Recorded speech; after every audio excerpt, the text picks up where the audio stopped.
Hi, this is Steve Gross, Conversion 360, and we're here to cover the last of the first 10 steps to online business success.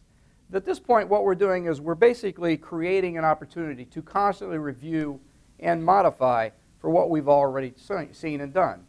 That's review and modify. It's really that simple. Very first thing you need to do is understand what you need to do is you need to keep a log, okay? Make sure that you log any and all changes that you ever make to your website.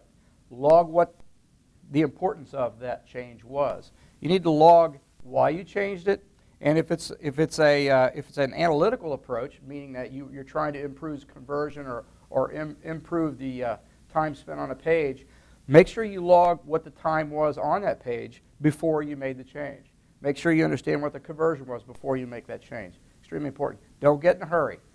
Make changes methodically, one at a time. Don't make 4 or 5 changes at a time. If you've ever been in a lab and had a beaker in your hand, you understand that when you're testing something, you have to test one thing at a time. If you test 4 or 5 things at a time, you will not understand, you will have any idea which one of those things worked best. Always test your change against the previous version, whatever that happens to be. Categorize your mods, okay? Always make sure that you're categorizing when you're logging. Categorize your modifications. Is it for conversion? Is it for traffic? Is it for page times? Page load times, for instance. There's a lot of things that go to make up your analytics to figure out if you need to make those changes or not. Always log them. Always make sure that you're categorizing them. Learn from your mistakes. You're going to make them. So when you make changes, everybody thinks the changes they make are always for the best. Sometimes they're for the worst. Those are the ones you need to make sure you remember the best. Okay? Observe your competition for those mods. Remember we covered covering the top 3 of your competitors in the organic listings. Always watch who your top 3 are. Do they change?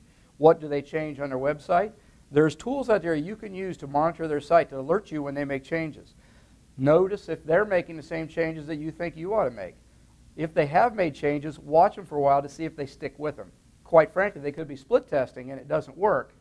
And then they put it back the way it used to be, and you've made the same changes they've made. Now you're worse off. So be very careful. Keep your previous versions if possible. So if you change a page, keep that page as it was before. Don't throw it away. Don't delete it. If you change a graphic, keep the graphic you used before. Make sure, because you might have to revert back. Very, very important.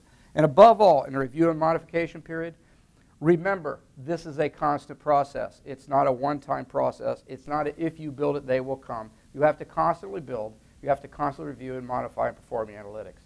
All right. Thank you very much. I hope you've enjoyed. And this is Steve Gross, and I'll see you next time.